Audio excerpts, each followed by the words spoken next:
Chapitre 8. Échographie du XXIe siècle. Le développement humain est une forme d'injustice chronologique, car les retardataires peuvent profiter du travail de leurs prédécesseurs sans payer le même prix. Alexandre Ivanovitch Herzen. De multiples changements se sont produits à la fin du XXe siècle. Les choses ne se sont pas très bien passées comme l'exige le cycle. Alors que nous atteignions le seuil, notre courage vacilla. Au lieu de maîtriser notre anxiété, elle nous asphyxie. Depuis, les riches ont déféqué dans l'esprit du collectivisme jusqu'à être inondés par les images des dépressions et des guerres mondiales. Les inventions, créant des habitudes, nous ont séduits et ont synchronisé le théisme, l'art et la science avec arrogance et abrasivité. Des mercenaires et des bandits sont venus inspirer une génération entière pendant un moment. Les motivations avides des vassaux ou des troupeaux de financiers ont fait de plusieurs villes de l'Ouest une plaque tournante de la créativité et ont ensuite influencé la plupart des pays du monde. Les contrôles sociaux, commerciaux et politiques des nations, sous tutelle, se sont relâchés. Nous avons beaucoup appris sur les humains. Pour les militants du tiers-monde qui souhaitaient être entendus, il y avait un côté spécifique de l'hémisphère où il y avait une chance incomparable de le faire. D'après l'exposé très respecté de Sigmund Freud, les fous ont abusé des thèses des philosophes du XXe siècle pour attaquer les conventions. Nous avons oublié que la mondialisation n'a pas orchestré la migration multiculturelle remarquable. Ce sont les moteurs à turbine des avions qui l'ont fait. Le XXe siècle est marqué par l'habileté de l'humain à contrecarrer l'essence des réalités sociales et politiques. Les économistes. L'économie avait des jambes en tout. Malgré la réputation des spécialistes du marketing libre de confondre rumeur et signal, le monde entier les a mis sur un piédestal. Les lumpen intellectuels nous ont trompés avec une constellation d'ornements. Ils ont entraîné le discours de justice sociale plus loin sur le chemin de l'insouciance. Leurs exploits honteux ont encouragé les financiers à mettre le monde sur la voie de l'auto-annihilation. Les alternatives au marché libre ont progressivement perdu du terrain en raison du manque de perception extrasensorielle de leurs prédicateurs. Les péchés communistes et le socialisme, ainsi que le commerce et l'effondrement sans fin du commerce, ont engendré un pessimisme général et prédisposent le pays à embrasser le néolibéralisme. D'autres factions ont prématurément optimisé leur perception du présent. C'est dans le brouillard du raffinement de la servitude que le plus récent paradigme social mondial a été modelé. Désolé, Karl Marx, manigance du cycle du capitalisme au socialisme, était invraisemblable. Même dans un cadre purement capitaliste, les gens ne peuvent pas acheter ou vendre leur travail comme les gens achètent et vendent des biens et services. Le défaut conceptuel de Marx est le romantisme sans faille inscrit dans sa théorie des alternatives au capitalisme. Dans sa lecture de la prochaine dérive de paradigme social, il n'a pas compris que le capitalisme ne créait pas de conflit de classe. Ses protocoles innés établissent plutôt des tensions socialement adaptables et diffusibles. Mais l'autorité spirituelle de Marx n'a pas perdu de son influence sur les pulsions flamboyantes du contre-capitalisme. L'accumulation de moyens, pour remonter plus loin dans l'histoire, sauvegarde les rancœurs rituelles et inspire des aspirations macabres. Des idées audacieuses et des solutions audacieuses ont toujours vu le jour pour aider l'humanité à s'affranchir de l'idiotie. Les écoles ont été fondées dans le but de former une classe d'élite instruite et non pas d'élite d'ingénieurs, ni le gonflement de factions qui contrôlent une quantité disproportionnée de richesses, de privilèges ou de pouvoir politique dans une société. Avec l'expansion mondiale de l'éducation au milieu du XXe siècle, la noble motivation de la classe ouvrière a métamorphosé les pauvres en une classe de travailleurs pauvres, les esclaves de soi. La véritable essence de l'après-guerre est l'accès de masse à l'institution du savoir et de l'apprentissage. C'est la conséquence directe la plus sous-estimée des requins de la finance du XXe siècle et des capitaines de l'industrie, des changements sociaux, du commerce et des échanges et des changements de sentiments politiques. Qui vit voit, mais qui voyage voit plus. Ibn Battuta. Qu'est-ce que cela fait vraiment d'être humain au XXIe siècle ? Peu de gens font des fortunes inimaginables, alors que la plupart d'entre eux continuent à vivre de la terre aride. Les dispositifs intègrent des points de vue globaux dans les délibérations en cours des sociétés isolées. Le souhait le plus grotesque de ma liste de choses à faire est de voyager avec le cœur d'un vacancier, d'un crétin au lieu d'être un humain dans un pays merdique. Les nombreuses grappes de terminaisons nerveuses bulbeuses situées sur la langue n'ont en aucun cas un contrôle omniprésent sur le sens composite du goût. Le voyage, dans des intelligences émotionnelles inhabituelles, est sans fin. Faire le tour du monde avec des croyances humanistes fait disparaître l'immensité de l'espace et l'éthique entre des lieux isolés. Les questions sociales, initialement considérées comme des incidents exceptionnels, se révèlent extrêmement virulents et d'une complexité écrasante. Sauf que le fait d'être un critique aveugle de tout conduit au goût des particularités conjointes instables des mortels. Nous souscrivons ou sommes complices des monstruosités et de l'embellissement de Bog. Les sciences économiques ont développé une apparence de sapiens. La confiance esclave se décline en plusieurs saveurs. Les faits tirés de la lecture de manuscrits ou les astuces découvertes sur le web profond rendent un colloque fascinant. Mais ce n'est pas la même chose que de savoir quelque chose. Pour faire la distinction entre un bourdonnement et un hurlement, il faut marcher dehors et résister aux incohérences et aux poussées des idiosyncrasies de l'humanité. Certains changements de paradigme inhérents aux rénovations perpétuelles de l'humanité préservent la pertinence du contexte dans lequel se produisent les phénomènes. Développer des connaissances à partir d'expériences directes en dehors d'un cadre conventionnel avec des sprays dorés déchire les règles et les harmonies de l'examen du XXIe siècle. Les étapes mythiques de l'accumulation de richesses ont une emprise sur le pauvre anima. Les conformistes croient au conte du capitalisme et ont foi en sa cohérence apparente. Les gens normaux se sont lancés dans des croisades messianiques parce qu'ils croient que le moyen le plus efficace d'atteindre l'utopie sociale, commerciale et politique est de passer par des conventions capitalistes. Le point focal des sociétés est orienté vers les idéologues, qui peuvent rassembler les adeptes. Ils poussent les gens à croire en des convictions plutôt qu'à voir la foi. Les lumpen intellectuels jouent massivement un rôle fondamental en inspirant, guidant et dirigeant les sentiments déséquilibrés du public sur les questions sociales, commerciales et politiques. Alors que les directives des institutions religieuses sur ce qui est bien et ce qui est mal affaiblissent les hominidés qui aspirent à l'autonomie émotionnelle. Les ambitions lucratives et le narcissisme soulignent le parallèle circonstanciel entre les lumpen intellectuels et les styles de manipulation publique des religions. Les pauvres cèdent leurs droits à l'un et à l'autre et se sentent obligés par contrat de s'acquitter de leurs obligations, de faire respecter des principes scandaleux par tous les moyens nécessaires. La science et l'art ont imprégné le monde d'un sentiment écrasant de rédemption. La créativité est la quintessence de la priorité actuelle qui repousse les frontières de l'inconnu. Les nouvelles applications technologiques sont considérées comme des voies d'accès à un avenir prometteur pour la société. Les cultures restreintes jettent des éléments de construction sociale archaïques et vivent aussi de ces décorations. Les gadgets ont engendré l'intrusion suprême dans nos instincts primitifs et une dérision de l'individualisme. La dévaluation psychologique du pouvoir des institutions financières traditionnelles sur la valeur des transferts d'argent a déclenché la réévaluation de la notion profonde de la monnaie. La crypto-monnaie s'engage à abroger la juridiction des banques et des gouvernements sur l'argent. La monnaie numérique sans poids intrinsèque modifie la perception actuelle de la monnaie. Pendant ce temps, abattre les grands félins censurés est une contribution essentielle à l'industrie touristique de leurs anciennes colonies. Les examinateurs sociaux ont utilisé une lame de rasoir pour couper l'épiderme de l'humanité et révéler ce qui se passe en dessous.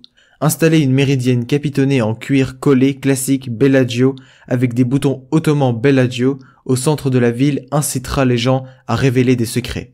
Pour les traîtres qui font des économies, il y a une tactique moins astucieuse mais parcimonieuse pour inciter les gens à parler de chaque détail de leur vie. Être humain. Malgré nos contrastes culturels, les êtres n'agissent et ne réagissent pas différemment dans des situations transactionnelles passionnées.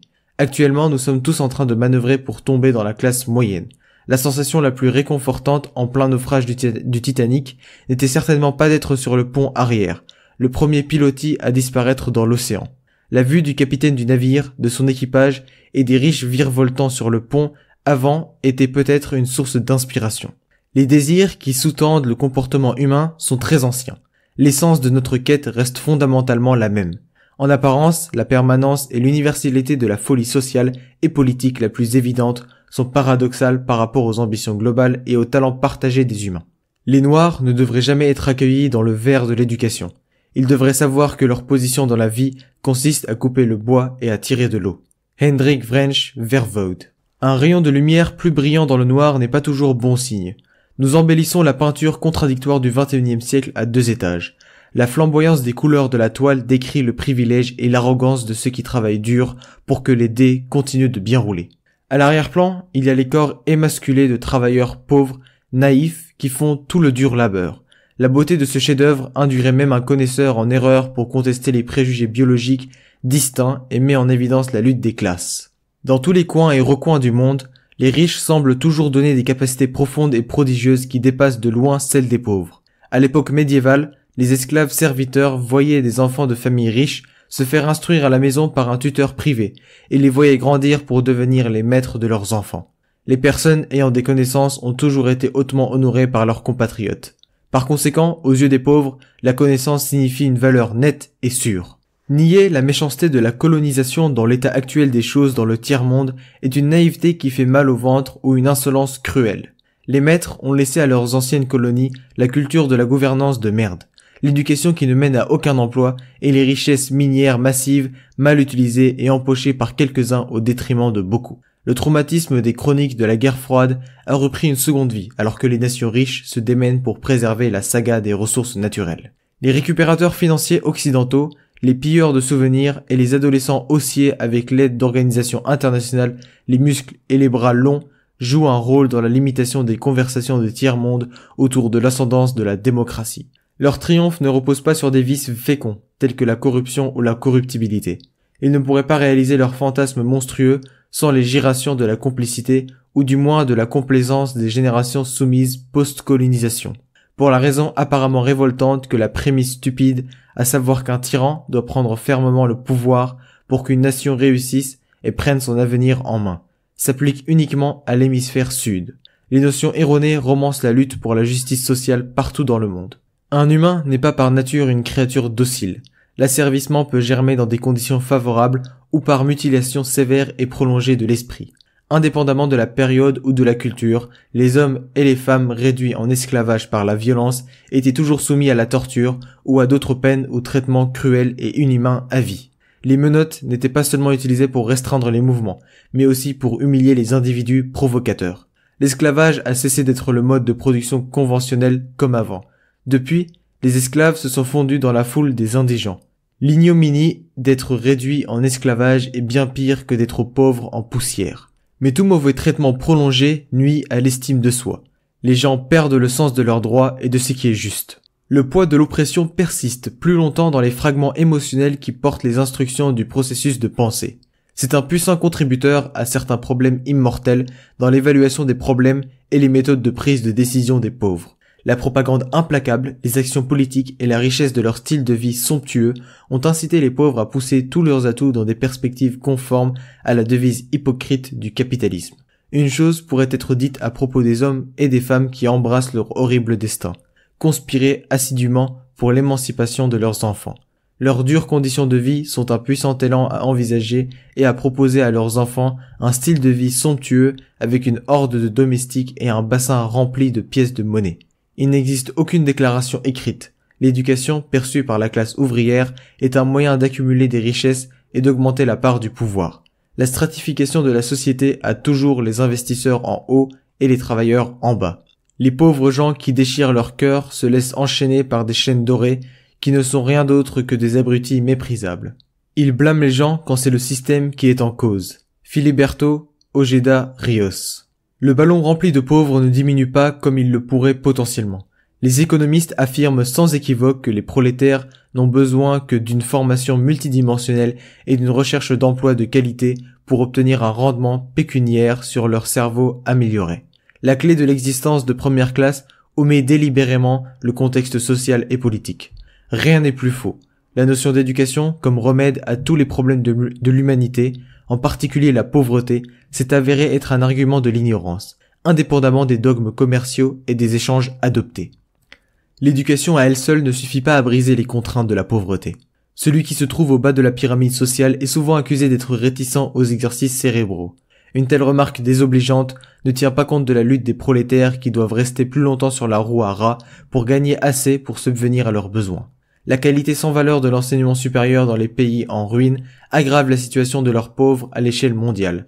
La pluie tombe aussi bien sur les justes que sur les injustes. Cependant, nous n'avons pas tous un parapluie ni tous de l'audace. Le rythme de l'évolution technologique est aujourd'hui plus rapide que dans un passé récent. C'est devenu un prétexte pour ignorer l'armée du désespoir des chômeurs. Un parallèle peut être établi entre l'assassinat délibéré des Moriori par les Maoris pour des baies de Caracas au milieu de l'océan Pacifique et les Mayas par les conquistadors pour l'or sur leur nouveau continent. Les leurs des clients ont été affinés avec Aristide Boucicaut, vendant des marchandises à des prix fixes et tolérant les échanges et les remboursements. Mieux que dans les grands magasins Dufayel, Harry Gordon Selfridge a fait en sorte que les gens ordinaires se sentent comme des rois. Gerald Locke et Edward Bernays nous ont convaincus que le consumérisme est le meilleur instrument d'auto-émancipation, car les matériaux sont la seule expression du véritable amour. Depuis, le commerce et les échanges ont pris une meilleure dimension, mais notre conscience collective boite. Le charmant hymne du cliché, la mondialisation où un seul monde détourne l'attention de l'humanité de la répulsion continue des affaires mondiales de l'État. Le cliché a dégradé la qualité des désirs. La mondialisation a intensifié la surconsommation et a donné naissance à la dernière génération de clients, les acheteurs qui ont un sens éhonté du droit. Dans toutes les villes prestigieuses, il n'est pas nécessaire de plonger dans ces bas-fonds pour contre-interroger et photographier les gens dans les circonstances les plus désespérées. Les régions les plus brillantes du monde subissent actuellement une perte partielle de mémoire et d'apathie causée par la longue pause entre leurs pics cycliques régionaux d'effusion de sang. Il n'est pas nécessaire de s'enfoncer plus profondément dans la mémoire humaine pour diluer la façade occidentalisée et esthétique de l'hémisphère sud. Le marché libre a été couronné par le sommet des modèles sociaux, commerciaux et politiques, au-delà desquels il n'y a nulle part où grimper. Le concept a réduit le monde à un asile géré entièrement par les détenus, les travailleurs pauvres. L'indolence se prolonge tandis que de moins en moins de personnes peuvent honorablement atteindre l'idéalisé du bien-être. Les maestros du commerce et des échanges ne chuchotent la folie de l'économie et de la nature qu'entre eux, puis se retournent et propagent les règles qui sous-tendent des concepts centenaires dépassés. Améliorer l'organisation sociale capitaliste est une obsession transcendante. Le cœur du débat sur le commerce et les échanges est délibérément ésotérique. Les entraîner observer le code samouraï des loyalistes. L'exclusivité prolonge les rivalités de la recherche trop étroite en économie. Les preuves d'injustice sociale omniprésentes dans un domaine particulier de la création et de la distribution de surplus ne produisent pas de cris d'indignation de la part du public. Pour les 1%, et les petites affirmations bourgeoises du social ou du commerce et des échanges, l'injustice n'est rien de plus qu'une attaque fallacieuse contre le capitalisme. Le public est moins vulnérable et sans voix que jamais auparavant. La démocratisation du savoir et le cercle plus large de la participation publique se font sentir dans la nature partisane de la politique. Plus les gens sont libres, plus ils ont confiance en eux. La liberté et la confiance n'activent pas automatiquement les neurones du bon sens. Des gens perspicaces qui remettent en question la position de leur médecin n'oseraient pas remettre en question les dogmes économiques. Les doyens sont aux prises avec des conflits sociaux, commerciaux, d'échanges et politiques complexes d'aujourd'hui en utilisant des réinterprétations biaisées d'anciens manuscrits. L'angoisse globale est ignorée comme si l'apocalypse ne pouvait jamais se produire. La plupart des gens sont déjà offensés avant même d'avoir rencontré la substance de la contre-offre au capitalisme. Le vieil homme est mort sous les roues du XXe siècle. Il ne restait plus que des taches de sang et des fragments de chair. Et la même chose arrive à ma génération. Dambuzzo Marechera. En Occident, les querelles d'opinion sur le commerce et les échanges commerciaux prennent le pas sur les bagarres politiques et mélodramatiques. Les attentes à l'égard du leadership sont en train de changer parce que les agents sociaux et les modèles sociaux doivent faire dérailler les vieux concepts de l'État-nation et du pouvoir. L'amélioration du niveau de vie a favorisé les innovations en matière de capacité sociale et a modifié les liens qui unissent les communautés entre les dirigeants et leurs adeptes. Maintes et maintes fois, la méfiance des nations monte et augmente le niveau d'engagement des citoyens envers des hymnes et des credos irrationnels. Dans certains pays, l'absurdité sociale est continuellement ancrée dans leur dialogue. Des bandits avides transfèrent des richesses nationales entières et le contrôle des ressources naturelles d'un tiers-monde au monde. Il est naïf de souligner ces tendances à la négligence collective de la part des économies modernes, et il s'agit clairement d'une menace pour la sécurité mondiale. À la suite du rapatriement des bénéfices par des sociétés étrangères dans leur pays d'origine, elles plantent un décor pour les riches et les pauvres et un programme gagnant-perdant conduisant à des résultats déchirants pour le pays hôte. Leurs actions intensifient les sombres perspectives du désenchanté laissé dans le bourbier. Il y a un nombre limité de façons de danser cette mambo droite. La portée légitime de l'expansion du capitalisme devrait exiger que chaque nation, à la table des négociations, respecte les revendications de justice pour tous. Mais l'histoire va plus loin. Il n'est pas facile de prendre une décision quand toutes les alternatives nécessitent une dose élevée de mal. Les pays en développement, confrontés aujourd'hui au dilemme du modèle en matière de sélection du complot le plus élégant qui consiste à se sortir de l'égout socio-économique. Les plans des pays convoités sont tous destinés à l'encre de sang. Le complot avec la plus grande probabilité de succès et avec un coût dévastateur en termes de sagesse collective.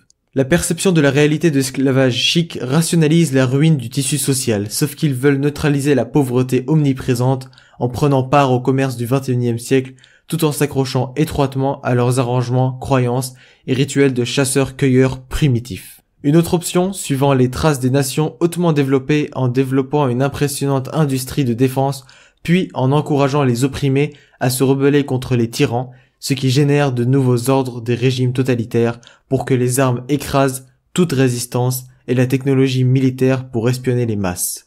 Il y a aussi la conquête subliminale d'une nation riche en ressources naturelles et l'externalisation du désordre social et politique qui est un schéma à haut rendement éprouvé de tous.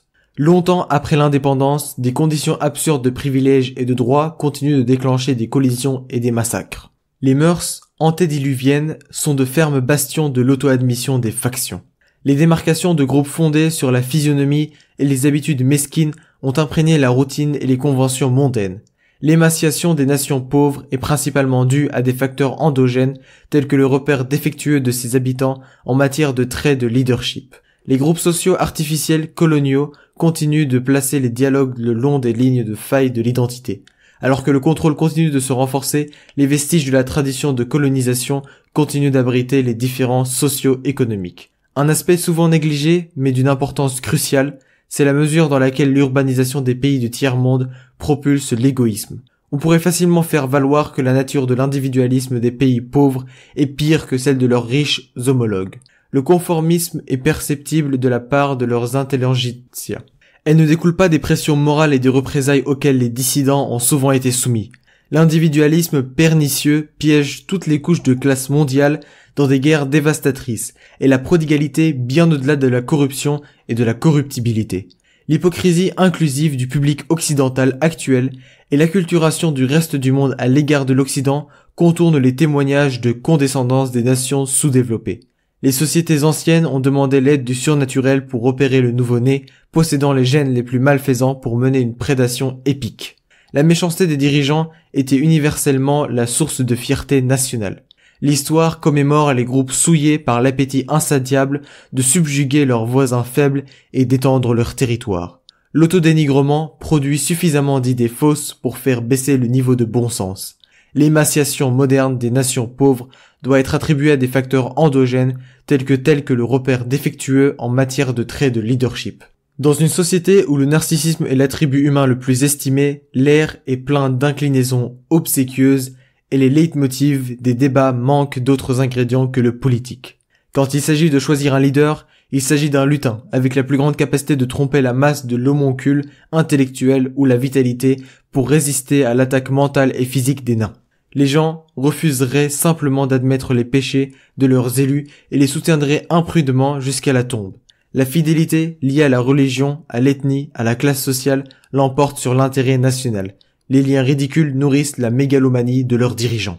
La perception erronée que les pays en développement ont de l'homme en tant qu'animal politique est devenue vitale pour le reste du monde en raison de l'expansion hésitante de l'opulence et du report de la prochaine crise financière mondiale. Dans la partie la plus pauvre du globe, l'illusion de grandeur et l'égoïsme stupide de l'élite sont de la même ténacité que l'individualisme honteux des masses. Les bienfaiteurs se préoccupent de faire et de mettre en œuvre les injustices selon des processus équitables. Les taudis de l'hémisphère sud acceptent même des résultats qu'ils n'aiment pas ou plus de souffrance quand les procédures qui sont adoptées dans les gratte-ciel de l'ouest respectent leurs stupides mœurs et rites. Cette partie du monde est loin d'atténuer le syndrome néocolonial et de placer le cœur de leurs discussions au-delà de la politique. Les traces de sang de leurs héros laissés derrière eux alors qu'ils étaient sévèrement battus et entraînés dans des chaudières par des singes ivres commencent et se terminent dans le sud. Ils ne servaient pas l'intérêt public, mais leur intérêt personnel immédiat, et ce n'était rien pour eux que l'effet ultime de leur cours sur la prospérité générale pourrait être même s'ils n'augmentaient leurs propres réserves, car ces biens leur appartenaient, et plus ils vendaient et plus ils en obtenaient, plus leur gain était grand, plus les gens gaspillaient, plus ils ne voulaient pas d'articles qu'on pouvait les inciter à acheter, mieux c'était pour ces vendeurs. Edward Bellamy. Le flux perpétuel des modifications historiques modifie constamment les rôles des individus et des groupes au sein de leur société. En ce qui concerne le commerce et les échanges, au fil du temps, les oscillations sociales et les bagarres politiques de l'humanité ont transformé les simples échanges de marchandises et la simple production de marchandises en manœuvres machiavéliques et en jeux de curiosité voraces. Les comportements distincts des participants au commerce et aux échanges commerciaux sont inhérents à la nature du bazar et au temps. N'oubliez pas que la saga était et et sera toujours entre marchands et clients. Autrefois, les Radhanites parcouraient de vastes territoires, poussant les rois et les gens du peuple à acheter leurs biens. Les possibilités impuissantes des marchands, frontières des possibilités, limitaient les options offertes aux clients, tandis que les sermons religieux asséchaient la joie de vivre des paysans. Ces deux contraintes ont rendu l'assortiment des souks déficient en vitalité. Le conditionnement classique de Pavlov écrit l'interaction entre vendeurs et acheteurs. Sur un marché primitif dans lequel les produits de base sont prévisibles, la notion d'utilité a son mérite. Abandonnant le mercantilisme, le mode de fonctionnement de la richesse qui consistait à recueillir des lingots a été remplacé par la déshumanisation assidue de certains groupes de personnes victimes d'avalanches, esclavage. La servitude humaine est un outil efficace lorsque la source de nutriments, librement accessible, est délibérément rendue inadéquate. Ces facteurs sociaux ont transformé les commerçants en producteurs et les clients en consommateurs. Il y avait des conflits constants entre le motif des producteurs et les valeurs des consommateurs. Les capitaines d'industrie ont utilisé le principe de vice et volontaire pour régir le travail et les consommateurs. Des philosophes comme Bernard de Mandeville voyaient une dose de vice dans les vertus chrétiennes de son temps comme indispensable à l'éclosion et à l'essor du commerce et des échanges. L'ascension du capitalisme sous sa forme mûre, mutilée de toutes parts, les marchands et les clients, la charge du commerce et des échanges. Pour que la spiritualité ne confine pas l'euphorie des marchands et des clients, il faut un ensemble de conditions, y compris des innovations technologiques spécifiques de production de masse et un cadre juridique favorisant l'égoïsme. Les changements sociaux et politiques du milieu du XXe siècle ont mis fin une fois pour toutes à la douceur des commerçants et au rôle ennuyeux des clients. Le motif des commerçants pour gagner une tonne d'argent sans transpirer leur a valu l'insigne de l'argent. Alors que les clients sont devenus des acheteurs, leurs valeurs sont guidées par le désir de ressentir du plaisir ou de s'épanouir sans délai ni sursis. À cette époque, les politiciens ont fait pression en faveur de grands projets d'infrastructures permettant la circulation des marchandises à grande échelle et ont ouvertement contribué à l'accumulation de capitaux privés par les bailleurs de fonds. Le sentiment de la société à l'époque de Platon était le suivant. Les gens qui gagnent de l'argent sont une entreprise fastidieuse, car ils n'ont pas d'autre critère que la valeur monétaire.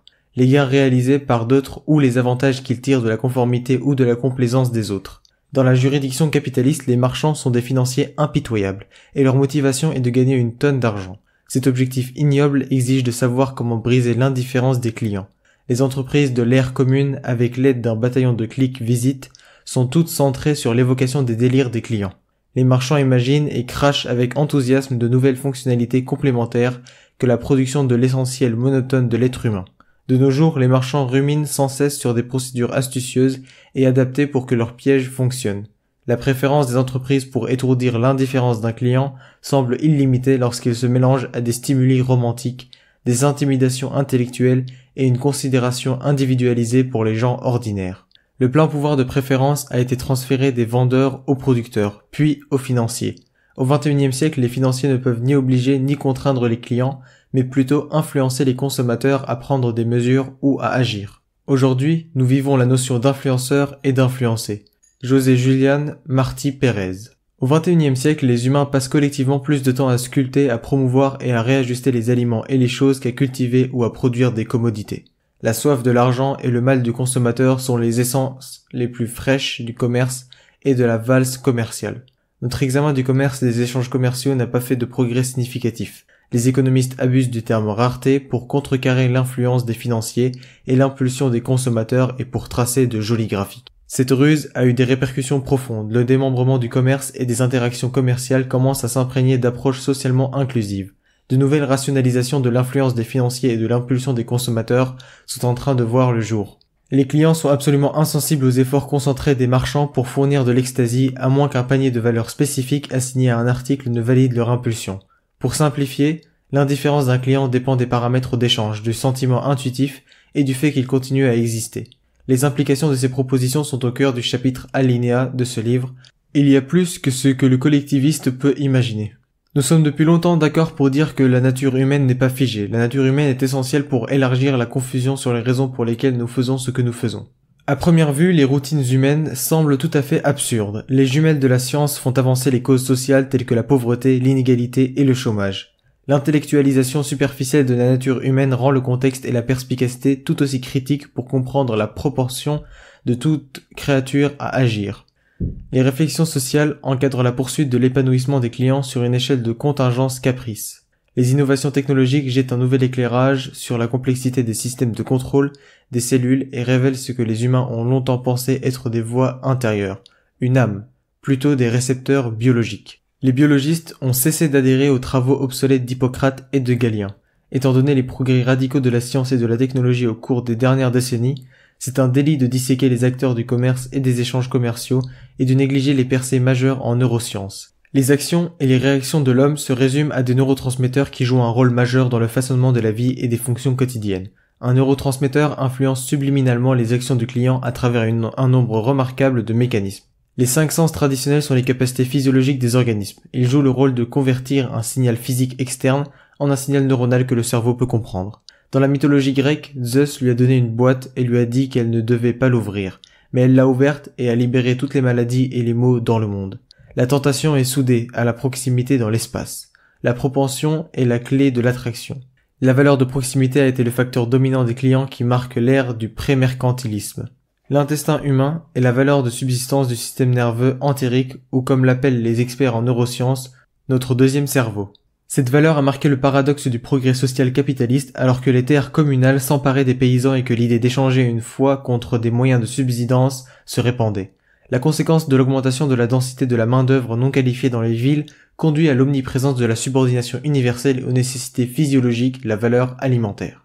La capacité de répondre aux stimuli est une caractéristique fondamentale des organismes vivants. Le système nerveux central recueille de l'information sur les changements internes et externes de son environnement. Il traite l'information et la met souvent en relation avec des expériences antérieures. Une caractéristique remarquable est la rapidité de la réponse qui est pratiquement instantanée. La valeur sentimentale est une nécessité purement psychologique fabriquée par des événements positifs ou des fantasmes. C'est un symptôme du nouveau paradigme du XXIe siècle. Sur le papier, la propension à l'action du client peut être résolument anticipée par l'observation ou l'expérience aussi bien que par la théorie. L'automotivation à acquérir un article ou à s'abonner à un service est par essence une évaluation mentale instantanée des valeurs qui lui sont attachées par rapport au prix de l'étiquette. C'est la même chose que de dire que l'indifférence des clients à son égard est plus que nulle. Le changement cyclique de la valeur d'un client donné dépend en grande partie de l'ensemble des conditions sociales et politiques. Notre mécanisme sensoriel a joué un grand rôle dans nos émotions primitives. La vitalité des schémas de commercialisation à l'époque d'Anno Domini témoigne de la fluidité de l'indifférence des clients. L'assemblage des données et la révolution des interactions humaines ont apporté une foule de changements dans le jeu. Elle a modifié la nature de l'argent, de la terre et du travail préparé. La révolution industrielle, assaillie par des vagues, a conduit à diminuer la main-d'œuvre physique. La masse corporelle n'est plus la barrière de l'efficacité des usines. Les axiomes de von Neumann-Mangersten sont désormais exclusivement des facteurs dans le processus décisionnel des commerçants et ne s'appliquent plus au psychisme des clients. Les entreprises sont devenues sophistiquées dans la cartographie des impulsions des clients. La durée de vie de la mode est constamment réduite. Les institutions financières réduisent la distance entre nos doigts et nos comptes bancaires. Les échanges d'éléments font l'objet d'une médiation virtuelle. Les entreprises comptent sur l'expertise ou l'ingéniosité pour atteindre les clients au plus profond de l'esprit et de leur portefeuille. La méchanceté des financiers et les envies illimitées des consommateurs constituent une menace pour toutes les formes de vie. Il n'y a pas moyen de briser la tendance causée par l'expansion des applications des connaissances scientifiques. L'application des connaissances psychologiques aux sous-intrigues des économistes démontre que la fluidité inhérente des valeurs rend les consommateurs malléables, à la merci de l'avidité des investisseurs. Tout cela a de profondes implications pour notre compréhension des êtres bizarres que nous sommes devenus en général et dans le commerce et l'échange en particulier. Ainsi, le résultat de plusieurs années de partage de chacun, à part massacrer des gens, c'est que tout le monde se regarde les uns les autres. Lao Tse. Le XXe siècle a été marqué par les effusions de sang et la violence sous le faux prétexte de dogmes sociopolitiques. L'opération Condor, la croisade de la répression radicale et de l'horreur en Amérique latine, n'avait rien à voir avec le capitalisme contre le mauvais communisme. Sous la surface et derrière la façade, l'enthousiasme du XXIe siècle ne suffit pas à guérir le malaise qui règne dans le monde entier. Nous avons depuis longtemps convenu que nous devrions conceptualiser un podium de transformation sociale et nous lancer dans la tâche plus facile de saisir le nouveau paradigme dans lequel nous vivons. Le contre-punch au capitalisme s'est avéré être un pur shindogu. Le conception et l'assemblage irréfléchi d'objets et d'obsessions conceptuelles est une indication de la convergence de l'humanité vers un seul point, la mort de la créativité. Je souhaite que l'époque où l'intellectualisme était un péché de l'élite soit révolue, et les gens du peuple considèrent toute étude de la physique et de l'astronomie comme la plus haute vocation. Nous sommes encore dans un état de semi-végétation cérébrale profonde, au moins 99% du temps. Je me sens biliaire à chaque fois que j'évalue des escadrons qui sont pris par des mouvements sociaux banals et le brouhaha des partis politiques. Comment peindre au mieux la trajectoire nébuleuse socio-économique mondiale du XXIe siècle? Peu de créatures arrogantes, égoïstes et critiques poussent le bien-être mondial au bord de l'effondrement, se moquant agressivement de Dame Nature. Les théoriciens liquident les raisonnements bizarres et le reste du monde les encourage, pendant que le déraillement social se produit. Les blocs traditionnels financent des chorales d'érudits, eunuques, pour nous charmer et nous hypnotiser avec des airs subliminaux et un parfum de défécation cérébrale. La plupart des observations sur l'intermède sont pour la plupart inexactes, ce qui n'est pas surprenant et les remèdes prescrits sont souvent erronés et mortels. À quoi sert une balade sur une route pavée de nulle part à nulle part? L'idée que l'éducation est le facteur le plus important dans le développement d'une nation ou l'amélioration du niveau de vie d'un individu est un mensonge. L'apprentissage au niveau collégial ou universitaire n'a influencé que la façon collective de penser la façon dont les voleurs accumulent la richesse et la gloire. La vérité, c'est que l'éducation n'aide pas. Sinon, devrais-je dire, l'éducation fait d'une personne un bon esclave, à moins qu'elle ne soit un moyen de participation, d'engagement ou d'implication dans une méthode préférée par l'entreprise pour essayer de briser l'indifférence des consommateurs.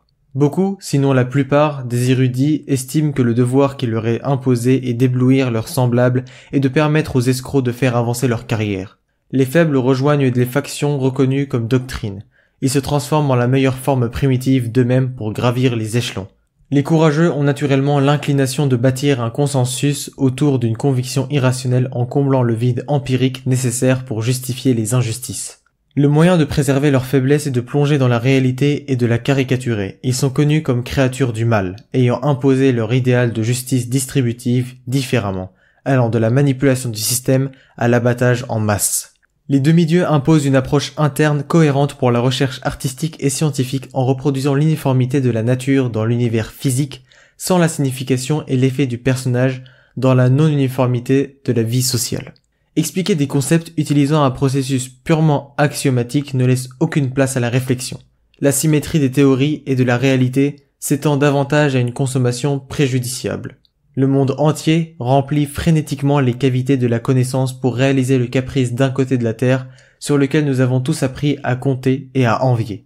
L'insouciance des peuples riches épuise la croissance de l'humanité. L'histoire des nations silencieuses et misérables est le témoignage que la paix n'est pas le déclencheur de l'amélioration socio-économique, ni le feu vert. La paix elle-même est relative. Les assemblées législatives des pays pauvres sont directement redevables aux caprices des manias occidentaux excentriques. L'inaptitude de leurs citoyens à participer, à s'engager ou à s'impliquer dans le discours contemporain ou dans le commerce et les échanges, ainsi que leurs ambitions houleuses et d'amateurs sont négligées. Les normes des hémisphères sont, et sud, n'ont pas changé la géométrie des besoins et des désirs humains.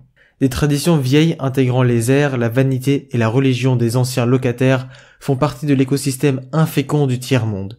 Les réalités de l'ingénierie politique de l'Ouest ont laissé le dilemme des monstres face à l'Est, au Nord et au Sud. Dans leur tentative pour empêcher la frustration nuisible, le ressentiment et l'extrait de haine aveugle de glisser doucement dans leur système d'irrigation, ils justifient l'homicide horrible. D'immenses fortunes sont créées en pariant sur les triomphes et les catastrophes de l'humanité. Les génies des mathématiques avalisent un prix de vente sur tout et n'importe quoi, un métier où le bon sens est épileptique. Les gens évaluent le taux horaire et ses minima et maxima pour simuler une certaine joie de vivre. Nous insistons sur la catégorisation des interactions rapides et l'attribution des sensations à l'apparence. L'obsolescence culturelle adoptée n'exclut pas l'originalité.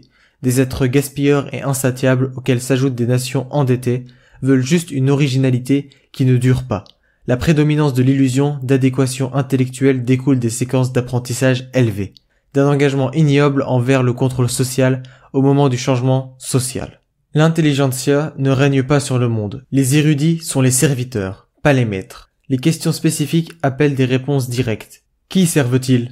Nous devons tous, sans aucun doute, assumer une partie de ce gâchis. La soumission du public et l'obstination des financiers ont atteint des proportions ridicules. La capacité à l'autodétermination, à crucifier toute autre agression qui dénigre un être humain comme une propriété, n'est pas une nouveauté du XXIe siècle. Les financiers et les politiciens ont abusé à maintes reprises des gens sans un sou. Des crises financières mondiales répétées ont secoué les nerfs et mis à jour de profondes fractures culturelles. Les villes qui interdisent l'alimentation des animaux disposent de mesures visant à empêcher les personnes de nourrir les sans-abri. L'auto-absorption et le diable sont de l'épicène. Pourvoir aux besoins des riches a atteint un nouveau sommet de folie. L'élite n'est plus concentrée dans des enclaves de la taille d'une pintade. Des réserves sont en train d'être creusées pour eux partout dans les villes. Nous participons activement aux témoignons de l'ennui et de la déshumanisation de l'espèce humaine. Le monde est obsédé par les substituts de bon et du mauvais raisonnement et oublieux du coût caché du capitalisme. Nous avons potentiellement assez à faire circuler. L'hypothèse de la rareté fait glisser discrètement la répartition de la richesse tout en occultant la créativité. Le capitalisme a été un début organique de transformation sociale dangereuse initiée par la révolution industrielle anglaise. Nous nous sentons tous déconnectés plus que jamais du cadre de l'arrangement social et politique qui prévaut toujours. Pour donner vie à l'intrigue, deux poids, deux mesures, les du Lempan intellectuel mutilent l'appréciation de l'être humain. Ils réussissent à présenter la nouvelle déviation culturelle comme une autre phase de la révolution industrielle. Une expérience d'apprentissage de la pauvreté et de la criminalité multipliée par la soustraction de la réalité ouvre la porte à des recherches avancées en économie et en théologie. Les scientifiques pragmatiques maîtrisent l'art du flou pour bien servir les maniaques en obligeant le public à détourner les yeux des solutions évidentes à leur énigme. La compassion est devenue un cauchemar et une parodie pour le voyeur du nouvel âge de la souffrance d'autres mortels ou de l'illusion d'opulence éternelle des classes supérieures indigènes. Nous cousons tous nos bouches sur celles de ceux qui sont plus privilégiés que nous. Le monde est devenu très à l'aise avec toutes les formes épouvantables d'inégalités socio-économiques. La classe ouvrière a été transformée en mille-pattes humains, scandaleux.